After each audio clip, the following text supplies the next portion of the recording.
김 위원장은요, 어제도 모든 메시지와 연설문을 이제 앞으로는 내가 직접 관리를 하겠다라고 밝히기도 했는데, 그동안 윤석열 후보의 일정과 메시지 전달에는 혼선이 많았던 것도 사실입니다. 뭔가 따로 놀고 따로 국밥 같다라는 이야기를 많이 들어왔었는데, 지난달 경제 유튜브 채널 출연의 경우에도요, 김종인 위원장이 방송 전까지만 해도 출연한다는 사실 자체를 모르고 있었다라고 하고 있고요.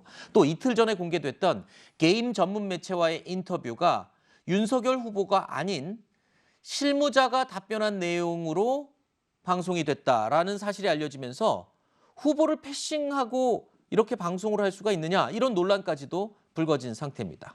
자, 선대위 내부의 실책으로 보이기도 하는데, 이런 모습이 자꾸 반복이 되면 윤 후보의 이미지에도 영향을 미치는 건 분명하겠죠. 자, 김종인 위원장이 선대위를 확실하게 이렇게 쥐고 장악을 하면 이런 모습들이 과연 정리가 될 수 있을지 궁금합니다. 아까 천 변호사께서 지금까지의 혼란을 없애기 위해서 지금 강하게 쥐고 가겠다라는 건데, 예, 완전히 뭐 정리가 된다고까지 얘기하기는 좀 어려울지 몰라도 어쨌든 쇄신의 한 큰 방편은 되겠죠.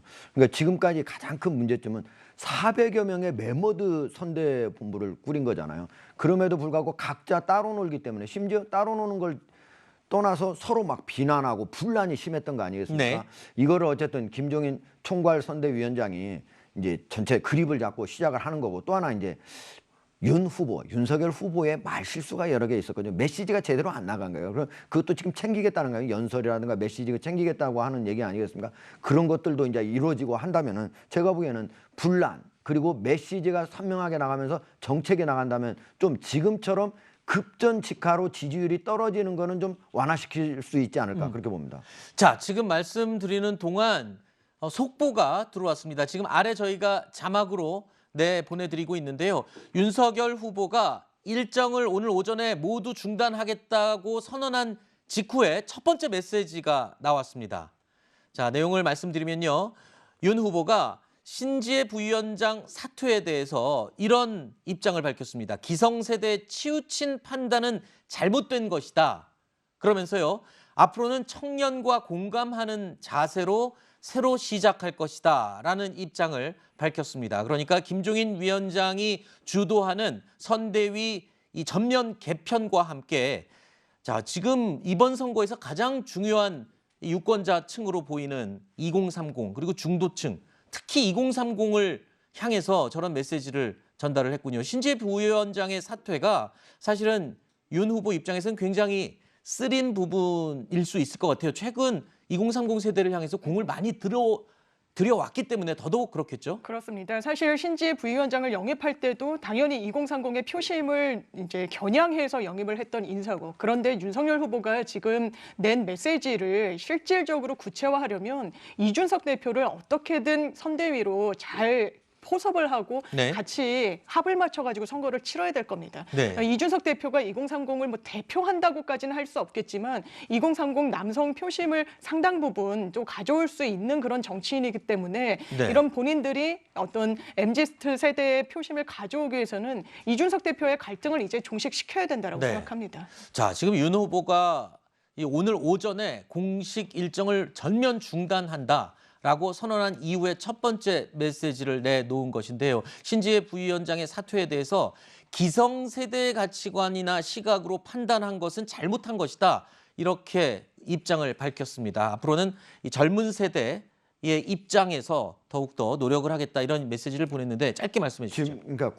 지금 이제 윤석열 후보 캠프 쪽에서 보면은 최근에 네. 20, 30, 40대 지지율이 엄청 많이 떨어졌어요. 네네. 지금 50대까지도 사실은 지지율이 역전된 상태거든요. 네. 이런 상태에서 특히 이제 국민의힘에서는 제가 보기에는 윤석열 후보 자체가 젊은 세대들하고 소통을 잘못했다, 이런 것보다는 네. 국민의힘 캠프나 아니면 당에서 일부 인사들이 젊은 세대들에 대한 반감을 일으키는 발언들, 이상한 발언들을 하면서 이게 이루어진 일들이거든요. 네. 앞으로 이런 일들을 김종인 만약에 총괄 선대위원장이 네. 한다면은 하나로 그립을 잡고 좀 하나의 메시지로 알겠습니다. 좀 호소력 있는 메시지가 나가지 않을까, 이렇게 예상을 하고 있습니다. 조금 전에 언급하신 그 연령별 지지율 역전에 관련해서는 어떤 자료를 근거로 하셨는지 저희한테 좀 알려주시면 저희가 방송 후에 홈페이지에 해당 내용을 게시하도록 하겠습니다.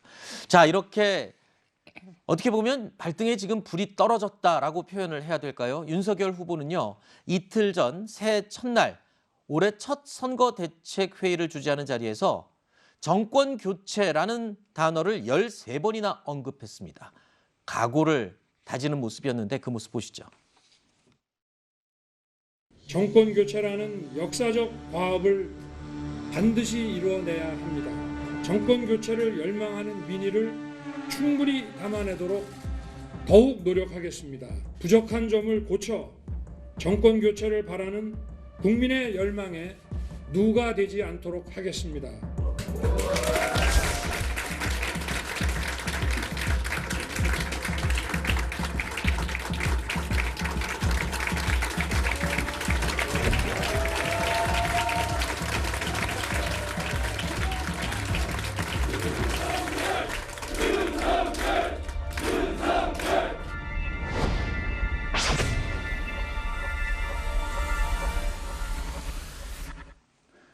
화면으로 보신 것처럼 윤석열 후보가 구두까지 벗어놓고 큰절을 했습니다.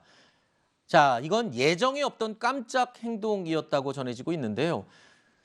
과거에 이재명 후보도 지난해 11월이었습니다. 새로운 민주당으로 거듭나겠다며 사주에 큰절을 올린 일이 있었는데 이에 대해서 윤 후보가 했었던 말이 생각나서 저희가 다시 한번 전해드리겠습니다.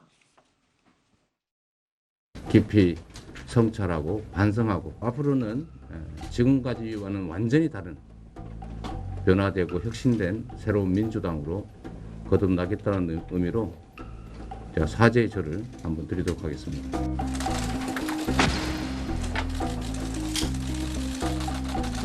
잘못했으면 심판받고 물러나가고 정권을 교체하는 겁니다. 맨날 어디 다니면서 엎드려서 큰절하고 눈물 흘리고 참 못 봐주겠습니다, 여러분. 윤석열 후보 그리고 이재명 후보 둘 다 모두 변화를 하겠다라고 약속을 하면서 큰절을 올린 셈인데요. 좀 더 자세히 살펴보면 두 후보 모두 본인이 위기라고 느낄 때 이렇게 큰절을 하는 모습을 본 게 아닌가 이렇게 해석을 할 수 있을 것 같습니다. 그렇지 않을까요? 그렇습니다. 사실 이번 큰절을 올린 것도 뭐 예정된 건 아니었다라고 언론에 나오고 있는데 그만큼 이 여론조사 지표를 통해서 위기감의 발로라고 해석하는 게 맞는 것 같긴 합니다. 뭐 그렇다면 이재명 후보로서는 마냥 웃을 수만 있느냐 뭐 그런 상황은 아니라고 보고 불과 한 달 전만으로 반추에 돌이켜 봤을 때 11월 23일 날 이재명 후보도 당사에서 큰절을 올립니다. 그 당시만 해도 윤석열 후보가 11월 초에 당선된 이후에 계속해서 컨벤션 효과를 누리면서 상당히 지지율 격차를 넓혀가고 있던 그런 추세였습니다. 아직 선거가 한 2달여 남았기 때문에 마냥 어떤 한 후보에게 그냥 웃을 수 있는 상황만은 아니다. 언제 또 이런 구도가 바뀔 수도 있다. 이렇게 네. 생각해야 될 것 같습니다. 어찌 보면 긴 기간이 남았다고 볼 수 있지만 짧은 기간이 남았다고 볼 수 없고 어떻게 시간을 활용하느냐에 따라서 정치는 생물과 같아서 어떤 변동이 또 일어날지 아무도 예측할 수 없는 상황입니다.